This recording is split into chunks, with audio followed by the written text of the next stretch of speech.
Final Fantasy VII Rebirth. Man, I genuinely don't even know where to begin with this. Besides the fact that this whole game and playthrough felt completely magical to me. I haven't felt this much love and passion put into any games like Rebirth has in a long while. Also, disclaimer, there will be spoilers in this video in case you haven't beaten Rebirth. My first encounter with Final Fantasy VII starts all the way back when I was a wee lad. PS1 games being backward compatible with the PS2 had its benefits. And one of those awesome benefits was being able to play Final Fantasy VII on the PlayStation 2. When I'd go to family functions as a kid, my cousins and I would always be on that PS2. Me being the youngest though, I wasn't particularly the best at video games. One day at a family function though, when I had just gone there, I noticed all of them huddled around the old plasma TV we'd play on, like if they were a bunch of cavemen who just discovered fire. Curiously, I went to go see what all the fuss was about, trying to squeeze through while I was just barely knee tall, and after what felt like getting through a Woodstock 99 crowd, I managed to nudge my way through.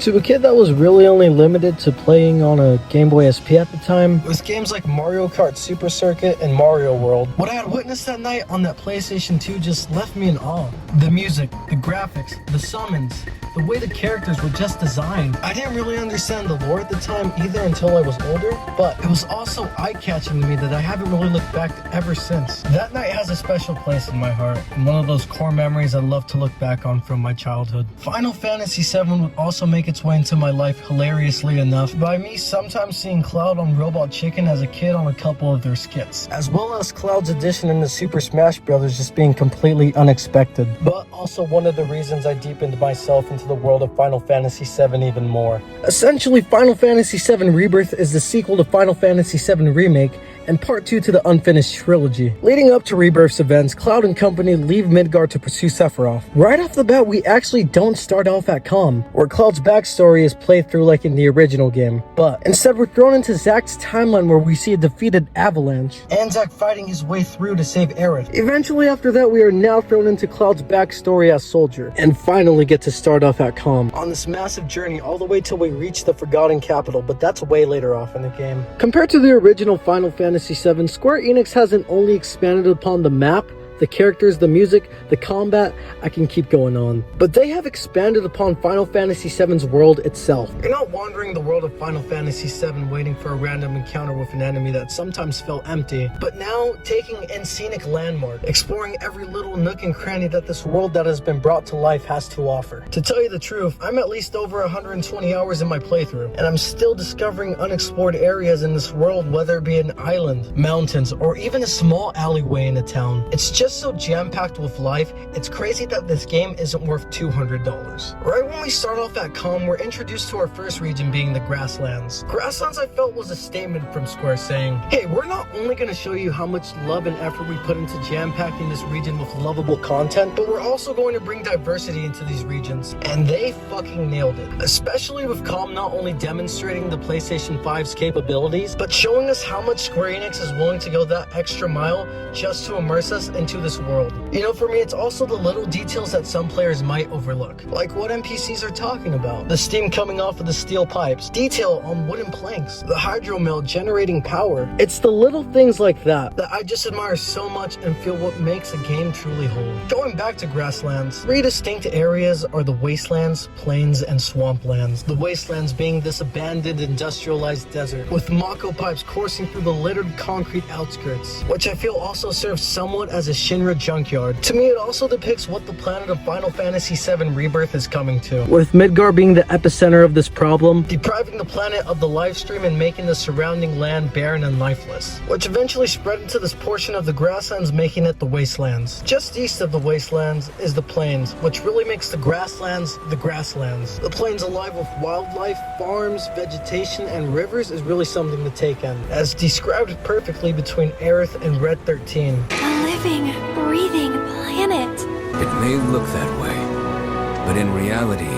it's barely hanging on. Moving to the swamplands, it also brought its own unique atmosphere of it feeling gloomy and what you'd expect from a swampland. Having the marshes trees tower over you, while you transverse over logs carpeted with moss and swim through green murky water. Where here your visibility is reduced due to the dense fog surrounding this region, though we don't really spend that much time in our next region. Moving on from grasslands, we reach Mithril Mines. I think it's also one of those special regions that stands out with it just being pretty low-key. With its ambient cave noises and bioluminescence, you can't really go wrong with it. Just right when you leave the mines though, and your retinas adjust, you hit Junon. If you're a One Piece fan or someone who kind of missed the taste of Midgar from Remake, it's here in Junon. Junon's region being two worlds, being the Old Republic and Shinra, where the Old Republic has seen war and their home taken away, while Shinra being advanced and powerful takes whatever they please and swims in their luxury. Square Enix depicts Junon's story perfectly through the region, with battle scars across the region showing the Old Republic trying to defend their home from Shinra, but Shinra ultimately winning, morphing the Old Republic's home into this militarized embassy with luxuries. Though beaten, the Old Republic still prospers in its small town, where you'll find carpenters working on boats, fishermen casting, and boat vendors almost everywhere in this town. Junon, though still seeing war, has its scars, with shipwrecks along the coast just asking to be discovered. And this is where I realized, after being able to explore these abandoned shipwrecks, and even being able to go inside of them, or just being able to explore a little broken off island off the coast, and just going wherever I wanted with no limitation, just blew my mind with the amount of freedom Square gives us to venture wherever we want. Okay, except for Fort Condor. Going deeper into Junon,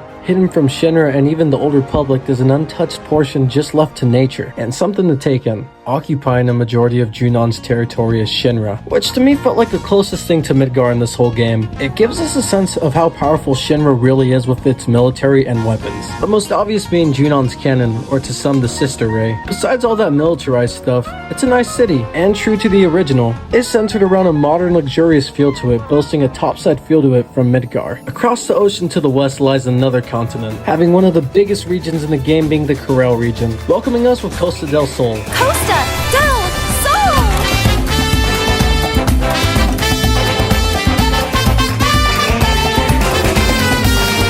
As someone who loves tropical resorts and beaches, I really couldn't ask for more. With Costa del Sol being memorizing with its architecture being similar to Mexican villas, palm trees, beaches, and straight fucking vibes here, I don't see how you could genuinely hate this place. Or even introduce a character customization here, where we're able to drip them out, which I didn't expect to be at all in Rebirth. Which, yes, you can technically beat Rebirth in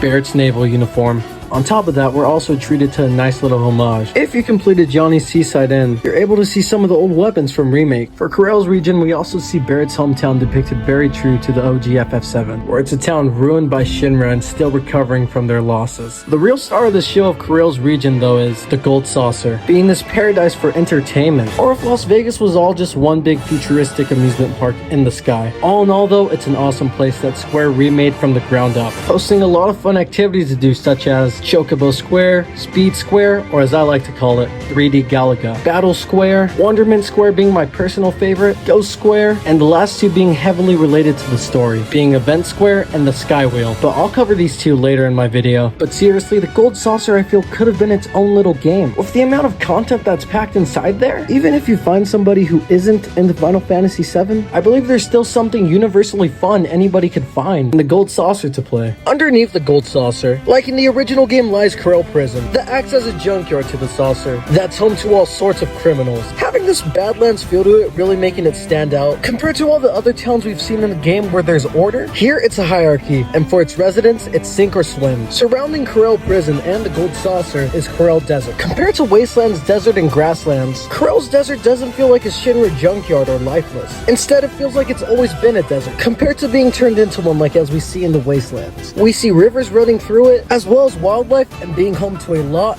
and I mean a lot of cactuar. Leaving Corel's region going down south, we reach the Gongaga region. And it's just night and day compared to where we just previously came from, being this desert to now a luscious jungle that honestly feels like a breath of fresh air. If this is a region I've been waiting for and have been picturing in my mind since Remake, this is it. Square Enix once again going above and beyond, with every little nook and cranny here making it as magical as possible. And I'm happy to say that they really did. Here be it in Gongaga's region, in my opinion being 1/4 touched by man, leaving the other 3/4 to nature, just completely untouched to itself. Combining that with the sheer size of this region being ginormous as it is, if I'm being honest, I'd get lost here sometimes, and still do, but I'd end up getting lost in something so eye-catching, or something that I just needed to completely stop what I was doing and just admire what was in front of me. Whether it was admiring a hidden waterfall, canyons, caves, ancient ruins, and nature reclaiming its land, it was really something nice to admire. Gongaga itself, also having its own run-in with Shinra, still perseveres, being a small community, and going as far as to say the only one in this huge region. It's felt Shinra's presence, that being Shinra having built a Mako reactor, and Gongaga not going as planned, where it ended up malfunctioning and pulling a Chernobyl and taking the lives of many locals. In the quote-unquote accident, Shinra ultimately abandoned the broken reactor, leaving their mess behind. We see the remnants of the broken reactor as being reclaimed by nature. What was once this industrialized reactor, now inside and out being brought back to life by the planet. Leaving Gongaga, we reach Cosmo Canyon's region. Though be it not as spread out, this region towers over all the others with its heights. Cosmo Canyon being the last desert in Rebirth, and one of 3 deserts with corral and wastelands. What sets Cosmo Canyon apart is its overall atmosphere, with us being encased inside of this big red rigid canyon we get to explore. Not only explore though, but also get to scale this landscape. And I'm telling you, once you've reached one of these bird's eye views and scale to one of these peaks in the canyon, it's another place in the game, or you just have to stop whatever you're doing and admire the whole damn thing. I can't help but notice Square Enix took some inspiration from, you guessed it, the Grand Canyon. With myself being there not too long ago, it does look spot on and gives the World Wonder a run for its money. The most notable hotspot in the region being the town of Cosmo Canyon, having a spiritual essence to it, similar to something found in Native American culture. It's something that sets it apart from all the other towns in the game, with the streets being littered with pottery and antiques, dream catchers and cloth hung across makeshift shacks, and a cliffside town with nothing but wooden support holding it in place, spiraling up around Cosmo Canyon until we reach its peak,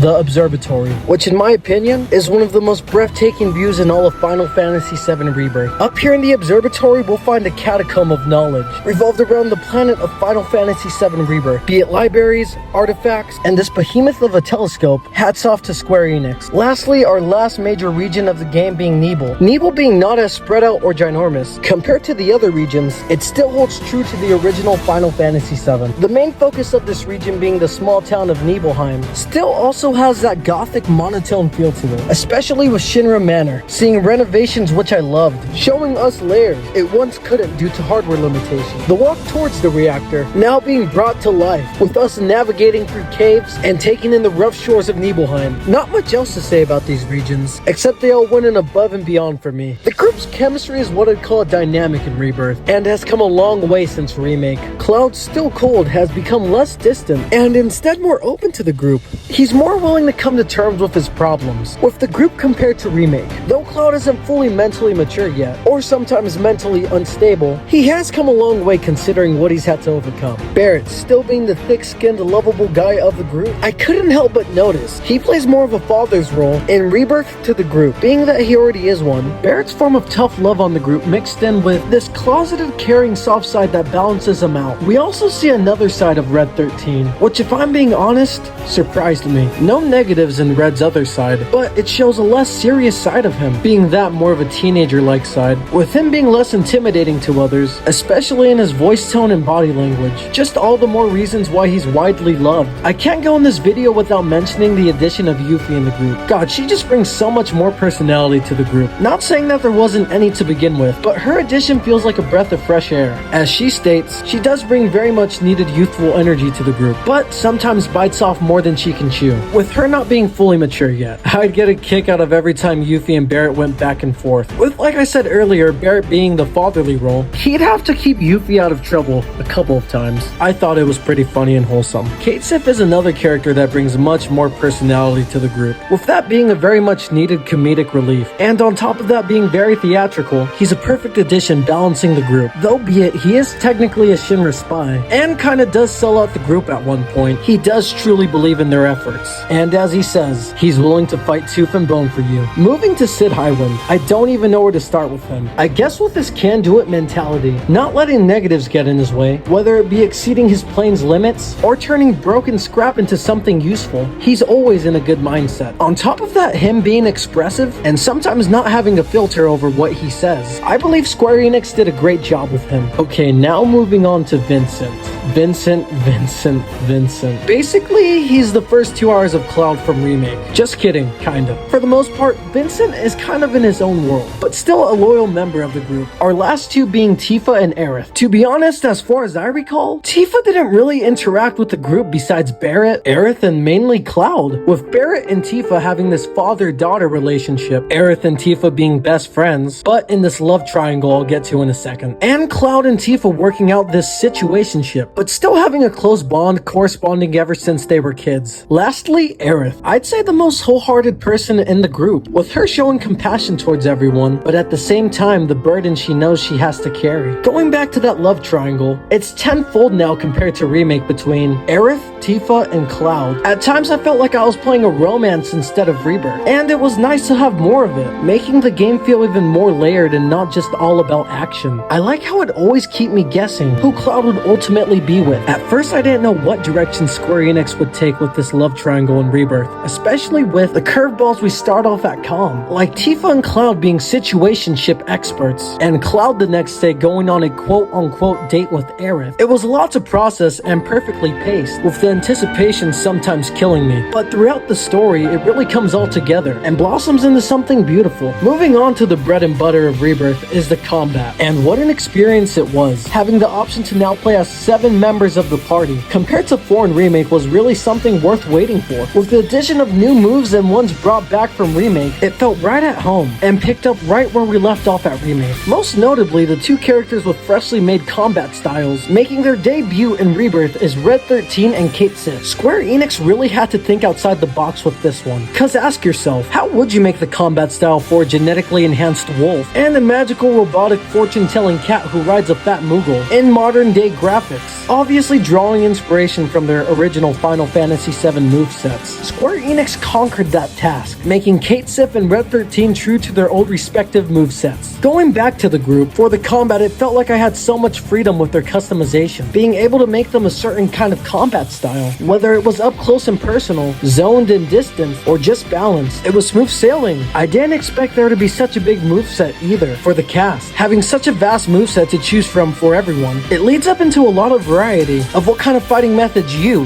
the player, prefer. On top of that, Square Enix's new addition, synergy abilities for everyone, just adds an extra layer of combat and chemistry between the party, being these awesome cinematic cutaways, being somewhat similar to Limit Breaks, except having 2 party members of your choosing teaming up to both beat the life out of whatever stands in their way. Synergy abilities also showcasing the relationships between our party being creative, funny, and sometimes random, but for the most part, all around kick-ass. Then we also see synergy skills, though be it not as cinematic and used more in real-time combat. It's satisfying to use, counter, and even get you out of a pinch. Something that's also seen an update has been the materia system, being Final Fantasy VII's staple combat mechanic. I don't know where Rebirth would be without it, bringing well-known ones and new materia much needed. Most notably the addition of 2-in-1 materia, and swap materia in my opinion. 2-in-1 materia just being so convenient for saving space on your builds, as well as swap materia. As far as from what I've seen, leading up for crazy combos or in just some cases straight up broken. How can I go without talking about the summons too, with them also being a staple to Final Fantasy VII. It's no surprise Square Enix went all out for them, being a vital part to your battles, not only coming in clutch, but cinematically awesome to admire too. With fan favorites back in the addition of new summons, you'll be sure to be captivated by their presence. Back to my playthrough of Rebirth. Not once, in fact ever, did it feel like I had to grind to reach a certain point of the game. Rebirth not once even feeling boring to me either. I'd get lost in this amazing world for hours on end, sometimes even losing losing track of time because I was just so invested. Not to mention the surprises handed to us left and right. Like I mentioned earlier, the amount of freedom we get, being able to explore wherever we want. The piano, me being chronically addicted to Queen's Blood, riding dolphins, me being in the game, character customization, literal One Piece references, off-roading, muscly dudes, Michael Jackson moves, Labrador retrievers, flying, crying, marching, being able to play as Kate Sith, gliding, Zack being playable more than once with a dedicated moveset, hidden island with Japanese architecture, the tiny Bronco expanding this already massive world by letting us explore the seas, and so much more surprises I didn't mention. Just with all these being spoon-fed to us, making the pacing feel so perfect. It always had me looking forward to what was in store every day. Oh God. The music. Believe it or not, a game came with an awesome soundtrack I bought. You don't see that a lot in the music industry. Okay, maybe except Soulja Boy coming out with his own console that one time. Soulja Boy, go order you a Soulja Boy game console on Amazon right now.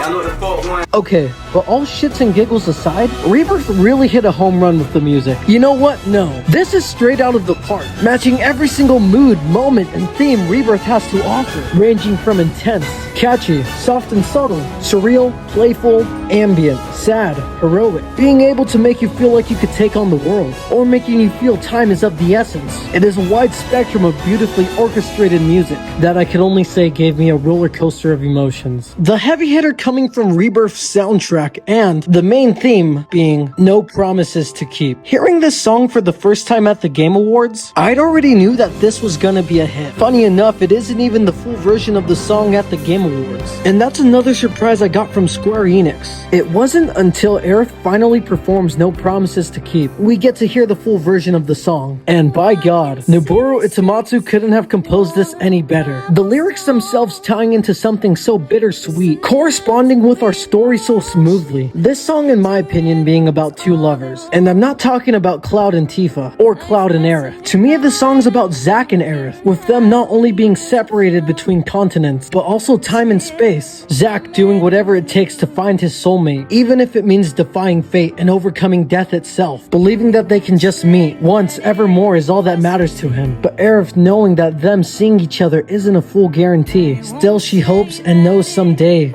he'll come and find her. But then again, that's just my opinion about the song and what I think is behind it. This song just makes the game all the more worth the playthrough, having, like I said, a bittersweet feel to it, but also uplifting, feeling similar to taking off on a plane to somewhere right at home. Rebirth's cutscenes just by themselves can be a straight up movie. Just the quality of these cutscenes compared to remakes feels more polished and less robotic. Going back to the little things I mentioned earlier with detail, it's crazy to see how far Square's come from just using low poly textures to now rendering hair physics, sweat glands, paint chipping, or even fabric on clothes. It's just amazingly eye-boggling to see, with it sometimes even looking better than real life. I can't get over how realistic it looks sometimes. Shifting to more of how I felt about the story, I loved every minute of it. I believe ultimately it's what Square Enix always wanted Final Fantasy VII to be ever since it came out in 1996. I will say this again, due to hardware limitations back then, it was a little hard to bring Final Fantasy VII to life like they have now. The big elephant in Rebirth's story, in my opinion, being Zack, defying destiny. Zack making his way back to a destroyed Midgar with a vegetated Cloud alongside him, is lost amidst everything going on around him, about why he survived, what's going on with the sky, and what the future and fate holds in store for him. I know it's somewhat mixed amongst the fanbase on Rebirth's new story approach and how it's all gonna end, but for me, it's exciting to see how Square Enix is unraveling this all to us,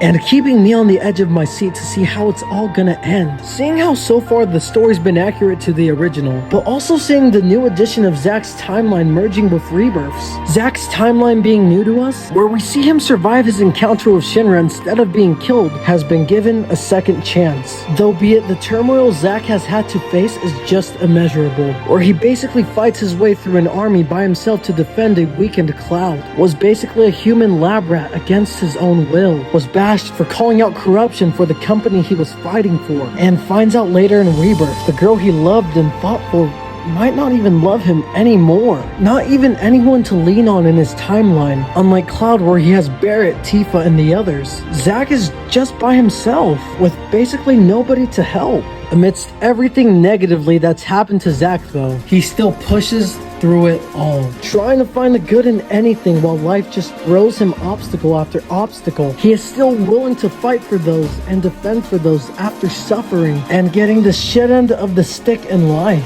It just makes you really feel in a way bad for Zack, but at the same time he's the underdog of the story and we wait to see him win. I know I do, and the day will come where Zack will. The story of Rebirth isn't just a 30-hour game either. In fact, at least over 100 hours to beat, and to me it was an adventure to go on, and where I got to see my favorite ragtag crew experience happiness, hardships, loss, companionship, betrayal, sacrifice, and love. Not a day went by where I wasn't excited to hop back into the story. Square Enix even going the extra mile to giving us dialogue options, where we the player can make our own decisions that do affect us in the story with our party. I mean, sure, sometimes Rebirth could be out of context sometimes, but that mixed in with the narrative we can be a part of just deepened my love for Final Fantasy VII Rebirth even more. This shines most brightly in Event Square and the Sky Wheel, where whoever you've bonded with the most in the group spends the evening with you, or in other words, a date. Crazy part is too, it can be anybody from the group, not just Tifa and Aerith, which ended up surprising me in a funny way. Getting Tifa on your date though if you ship, I'll just say the fruits of your labors pay off on that date. Leading up to the Sky Wheel, we make a stop at Event Square, where we see Aerith perform her heart out on that stage. I think it stood out not only for the song she sang being the theme, but also her just being in that moment, forgetting all of her burdens, her hardships, and feeling like she could fly just for those moments. Even not canon to the main story, Square Enix still hit home with its side quest, especially with Billy's story with him wanting to know who killed his parents, harboring this revenge, but at the same time being too young to understand what happened. Billy ventures throughout the world seeking answers and ultimately finds it, realizing his parents didn't die for nothing, giving Billy a clean slate without him having to burden his parents' debts. Billy, understanding the sacrifices they made, follows in their footsteps, helping endangered chocobos and wildlife, and I believe matures. Cloud throughout Rebirth, someone who's cold on the outside but still as human as all of us on the inside, showing us the demeanor of a 16-year-old boy because at heart he really is one, just barely getting out of a 4-year coma. He's missed a lot, becoming hollow on the inside and covering everything on the outside with him being soldier first class, knowing that isn't the real him, with it also not adding up to the group members. Cloud's lies start to catch on, but Cloud isn't alone though. In this pursuit to catch Sephiroth, he starts to find himself with the help not only of Tifa, but Barret, Red 13, Aerith, Yuffie, Kate Sith, Sid, and even Vincent, all accepting the real Cloud's strife, Cloud knowing what lies at stake, with the fate of the world in his hands, and everything riding on this. It's a load he's ultimately willing to carry. What's next for Rebirth and the trilogy? As far as I believe, it's hard to say if there's gonna be any DLC for Rebirth, but the closest thing I've got for predicting DLC for Rebirth is them adding snowboarding to Wonderment Square. Eavesdropping on 2 NPCs there, you'll hear them talking about how Apparently, they're working on setting up a whole new game here. Rumors say it's a snow. Actually, I'll leave it a surprise. You'll see once it's done. We'll come back and play it together. Besides that, it's kind of up in the air as far as DLC goes. Maybe an online mode for Queen's Blood would be pretty cool, possibly more cosmetics, or maybe even something that has to do with Zack's timeline. As far as the next installment goes, and the last game to the trilogy, we'll journey to the Northern Crater with more Genova, the truth coming to light with Cloud's lies, Cloud being manipulated into giving Sephiroth black materia, Meteor, the weapons attacking, Reeves being a double spy, fuck, even space, places we might see again like Cosmo Canyon, Junon, and what I'm most excited to see again being Midgar, the High Wind, our final fight against Sephiroth, and how Zack's story truly ends. And lastly for Rebirth being, will it win Game of the Year? Truly? I think so, especially with Final Fantasy XVI not even being a nominee for Game of the Year 2023. I want to say Square Enix might have taken that to heart. And with Rebirth, it's all the chips on the table. And after playing this heartfelt game and Square Enix laying it all out there for us, they most definitely and willingly deserve Game of the Year 2024. Final Fantasy VII Rebirth. It's one of those games you won't come across in a long while, but in a sense makes that long while worth it all to wait. And by God, it was worth to wait. Final Fantasy VII Rebirth not only feeling like it was a heartfelt game to play, but also a journey to go on and be a part of. With its enriched narrative and storytelling, combined with this world that's been brought to life, a diverse cast of unique characters true to their original iterations, exhilarating fights that go down to the wire, and an emotional roller coaster where we experience hardships, loss, love, and triumphs. It's safe to say Final Fantasy VII Rebirth is the greatest game I've ever played and adventured into, without a doubt being my new all-time favorite, and is most absolutely worth to experience, journey, and play through.